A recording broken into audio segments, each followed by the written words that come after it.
Salut les abonnés. Salut. Nouvelle vidéo à Tabasse. Aujourd'hui on fait une FAQ, vous nous avez envoyé plein de messages sur Instagram justement pour nos 1000 abonnés qu'on vient de dépasser. D'ailleurs merci beaucoup. Merci les abonnés. Et donc on va répondre à ces questions aujourd'hui. Let's go. Première question, donc comment avez-vous débuté votre chaîne YouTube et quel a été votre parcours jusqu'à présent? Alors moi je me souviens que j'étais à Lille. Et moi j'étais à Los Angeles. Et ensemble on avait déjà tourné pas mal de rushs, de vidéos ici à Tahiti, de promenades, etc.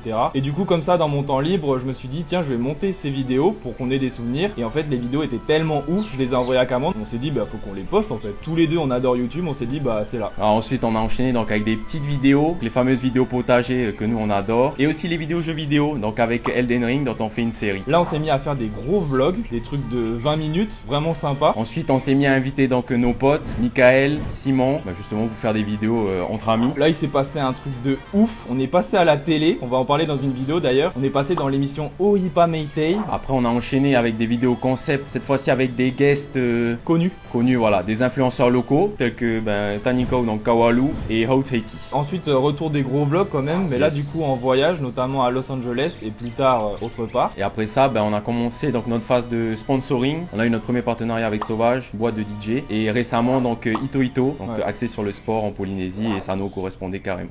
Ok, du coup deuxième question, qu'est-ce qui vous a motivé à créer du contenu sur YouTube? Bon déjà je pense qu'on est d'accord pour dire la première motivation c'est avoir des souvenirs de tout ce qu'on fait.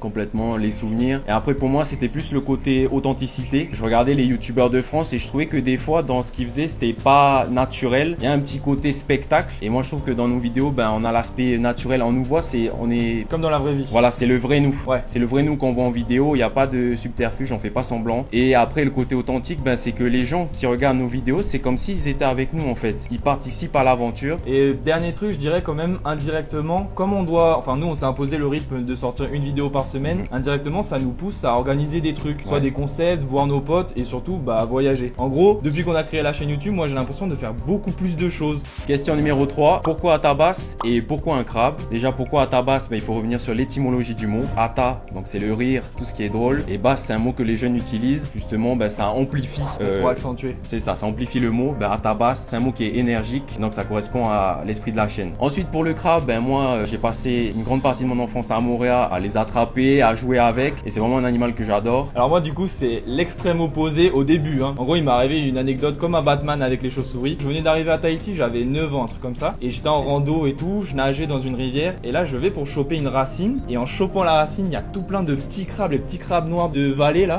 qui m'ont dégringolé sur la gueule. Évidemment j'étais petit donc cauchemar infini. Pendant longtemps c'est resté quand même une phobie, et quand je t'ai rencontré, qu'on s'est mis à les attraper etc, en parler et tout, je trouvais ça rigolo de dire bon je surmonte ma phobie, maintenant je les aime bien, et en vrai plus ça va, comme c'est devenu notre emblème, et plus je les trouve mignons ces petits animaux Ils sont trop beaux. Et au-delà de ça, niveau symbolique, on avait trouvé que c'était pas mal parce que ça fait en mode le crabe il sort de son trou quitte à braver le danger, tu vois, pour vivre des aventures, pour découvrir le monde. Et nous clairement c'est ce qu'on fait, on sort de chez nous et on explore et on vous partage ça en vidéo. Et ça c'est beau.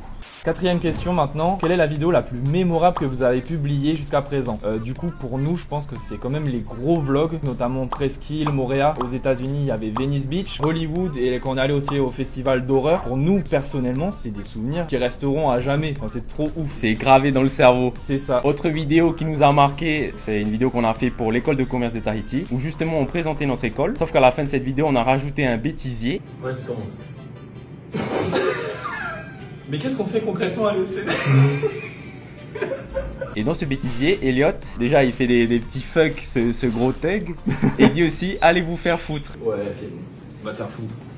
Ça nous fait rire, on met sur YouTube, mais on l'envoie aussi à notre école. Notre école, je crois qu'ils regardent pas en entier les vidéos qu'on envoie. Et ce qui fait que pour notre remise des diplômes, pour notre licence, ils ont affiché la vidéo, donc déjà devant tous les parents, tous les invités, et le président qui était là ce jour-là. Et les ministres. Il y a une de nos vidéos YouTube qui est sur l'écran.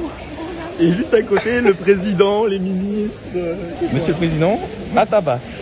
Donc, monsieur le président. non, mais voilà. C'était un jour sacré pour nous. On était diplômés. En plus, on était les 2 premiers de la classe. C'était un jour important. Et là, on se voit sur le gros écran. On fait what the fuck. Elle est passée 2 fois. On a les images d'ailleurs. On a la preuve. Les parents trop choqués. Question numéro 5. Qu'est-ce que c'est que les histoires immersives et pourquoi ce format? C'est une vidéo au format vertical d'1 minute où on incarne donc justement un personnage qui vit des aventures de ouf. Et justement, à la fin de ces vidéos, les abonnés peuvent voter et impacter la vie de ce personnage. Pourquoi on s'est mis à faire les des histoires immersives. C'est vraiment un délire perso. Notamment, c'est Cameron qui avait eu l'idée en lisant les livres. C'est l'histoire dont on est le héros. Ah voilà, c'est ça, c'est ces livres-là, tu vois, où du coup, t'as vraiment, en tant que lecteur, t'as vraiment l'impression de participer à l'histoire. Nous, on l'a juste retransmis en vidéo, quoi. C'est ça. Moi, j'adore écrire des nouvelles, des dialogues, etc. Parfois, je les publie. Et du coup, on a combiné nos forces, notre créativité pour créer ça. Et en plus de ça, comme on est tous les deux passionnés de jeux de rôle et notamment du monde médiéval fantastique qu'il y a dans Donjons et Dragons, jeu auquel on joue régulièrement, on s'est dit, on va créer une histoire dans ce monde-là et on vous fait participer. Du coup, 6e question, comment gérez-vous l'équilibre entre votre vie personnelle et YouTube? Donc tous les deux, on est en 2e année de master de commerce et en plus de ça, on est en alternance. Du coup, on va essayer de vous parler de notre journée, semaine type. C'est ça, notre journée type. Donc la journée, on est soit en entreprise, soit en cours. Ensuite, le soir, donc si on a le temps entre les révisions, le travail, on fait du montage. Et après le week-end, on profite pour tourner des vidéos. Question numéro 7. Quels sont les défis auxquels vous êtes confrontés en tant que youtubeur? Au début de la chaîne YouTube, les principaux défis, donc c'était pour moi d'apprendre à monter. J'avais jamais fait de montage vidéo, donc j'ai dû compter sur Elliot pour me faire des retours et justement pour m'apprendre à monter, même si je me formais à côté. Et pour Elliot, c'était d'être un peu moins perfectionniste. Il aime bien tout ce qui est détail et ça prend beaucoup de temps. Et justement, moi je lui ai dit, mais bro, le plus important c'est qu'on sorte la vidéo, qu'on puisse produire. Voilà. Donc voilà, il s'est relâché un peu sur ce domaine-là. Ouais, et puis le truc où on s'est imposé de sortir une vidéo par semaine aussi, ça m'a contraint à abandonner certaines choses, tu vois. C'est ça. Toi, tu m'as transmis du perfectionnisme en mode faire attention à ces détails-là. Et moi, je lui ai transmis de l'efficacité. De l'efficacité en mode, allez, c'est là. Je le reconnais. C'est un échange en fait. Des défis qu'on surmonte toujours actuellement, créés sur YouTube, ça prend du temps. Mais un temps que je pense vous imaginez pas, pour ceux qui font pas de vidéo quoi. Déjà le tournage c'est souvent une demi-journée voire une journée entière, notamment les vlogs où on part carrément dans les îles, etc. Le montage c'est ce qui prend évidemment le plus de temps. Pour une vidéo normale ou une grosse vidéo, donc 10 à 20 minutes, on passe minimum 30 heures de montage dessus, sans compter du coup tout ce qui est publication qui prend du temps aussi, l'animation des réseaux, les publicités et tout qu'on fait, c'est au final peut-être 40 heures de travail par vidéo quoi. Et tout ça, faut le savoir, pour nous actuellement ça nous rapporte pratiquement pas d'argent. Que dalle. Donc honnêtement, si vous n'êtes pas passionné, c'est compliqué de se lancer là-dedans vu tous les efforts que ça demande quoi. C'est ça, en fait ça demande d'avoir une deuxième vie. Toi t'as ta semaine et après tu dois rajouter 30 heures par-dessus. Il faut avoir deux vies. Autre défi qui pourrait vous impacter vous mais qui ne nous impacte pas nous, c'est de se soucier du regard des autres. Nous,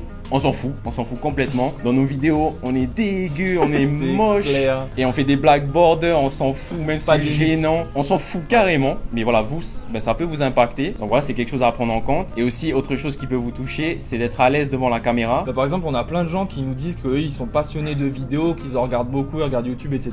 Et même si dans la vraie vie, ils sont extravertis, ils sont à l'aise, dès qu'ils allument la caméra, ça les bloque complètement. Nous, même pour nos petites vidéos qu'on a fait comme ça, on n'avait pas ce souci. Ouais, on a toujours été très à l'aise. Donc 8e question, on vous a beaucoup parlé de nous, mais on va essayer de parler aussi de notre relation avec vous. Comment interagissez-vous avec votre communauté? Donc là on vous a parlé de YouTube, mais on a aussi d'autres réseaux. On est notamment très actifs quand même sur Instagram, TikTok aussi, et on a aussi une page Facebook et un Twitter. En parlant de TikTok, on interagit avec vous aussi par l'intermédiaire des lives.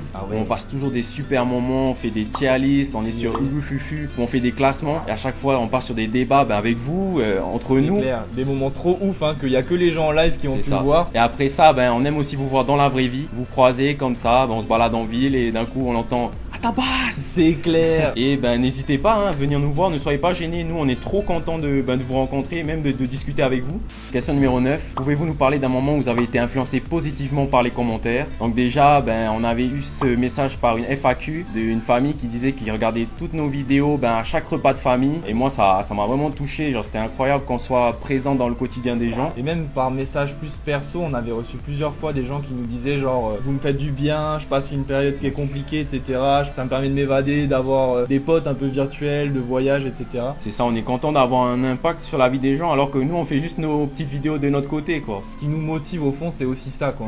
Question 10 du coup, quel conseil donneriez-vous à quelqu'un qui souhaite se lancer sur YouTube? Donc déjà premier conseil, c'est de se faire plaisir, de kiffer faire des vidéos, de les faire pour soi parce que sinon ça sert à rien de le faire en fait. Ensuite prendre en compte les contraintes dont on a parlé juste avant, le fait que ça prenne du temps, c'est beaucoup d'efforts pour au final pas de résultats résultat pécunier, on gagne pas de sous grâce à ça. Troisième conseil, vous avez besoin de rien pour commencer. Il n'y a pas de matériel obligatoire. Tant que vous avez quelque chose pour filmer, lancez-vous. C'est après coup que vous allez monter petit à petit la qualité de votre matériel. Vous allez acheter une nouvelle caméra, un nouveau micro, mais ça c'est après. D'abord lancez-vous. Bah justement, on en parlait tout à l'heure, soyez productif. Il y en a plein qui nous disent ah moi d'abord je veux avoir tout ce matos pour me lancer, etc. Ouais, très bien, mais en fait ce sera jamais parfait. Si t'attends, bah au final tu commenceras jamais quoi. Donc lance-toi, même si c'est tout pourri, même si avec ton vieux Nokia dégueulasse. Si flou.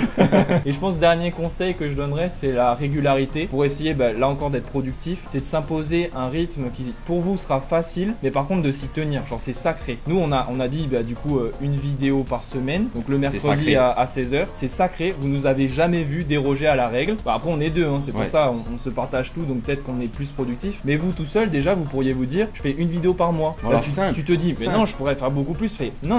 Déjà fais ça, mais fais le bien et ensuite tu verras si tu veux augmenter la quantité quoi. Dernière question, quels sont vos projets futurs sur YouTube? Donc déjà on continue une vidéo par semaine tous les mercredis à 16h. On va continuer à faire des gros vlogs ici dans les îles et à l'étranger. Et après bon on a un dernier truc, techniquement vous serez frustré, on peut pas trop rentrer dans les détails, mais c'est un truc tellement ouf, je vous jure. Moi pourtant je regarde beaucoup YouTube, j'ai vu aucun autre youtubeur faire un truc pareil. On en parlera du coup dans la prochaine FAQ dans un an, peut-être en 2024. Peut-être il est tease là. Ouais mais bon c'est tellement ouf ce qu'on est en train de préparer. Enfin bon bref, on vous racontera, mais c'est une anecdote tellement incroyable, je suis trop content quoi. Je pense qu'on a fait le tour des questions, on a répondu du mieux qu'on pouvait. Merci de les avoir posées sur Instagram. Merci les abonnés. Et merci de nous regarder. On a quand même fait la vidéo pour fêter nos 1000 abonnés. C'est ouf. On est parti de zéro, on n'avait aucune influence sur les autres réseaux. On a même commencé TikTok et Insta après en fait. Ouais. On est resté très longtemps à 11 abonnés, je me souviens. C'était super long. Et là on est à 1000 personnes, c'est énorme, on se rend pas compte. C'est une école, voilà. Une petite école. Mais ouais, c'est énorme. Merci beaucoup de nous regarder. On espère que la vidéo vous a plu. N'oubliez pas le petit like, le commentaire, des questions peut-être. On va répondre dans les commentaires si on peut. Ou pour la prochaine FAQ. Et le partage. Abonnez-vous. On se voit mercredi prochain à 16h. Nana.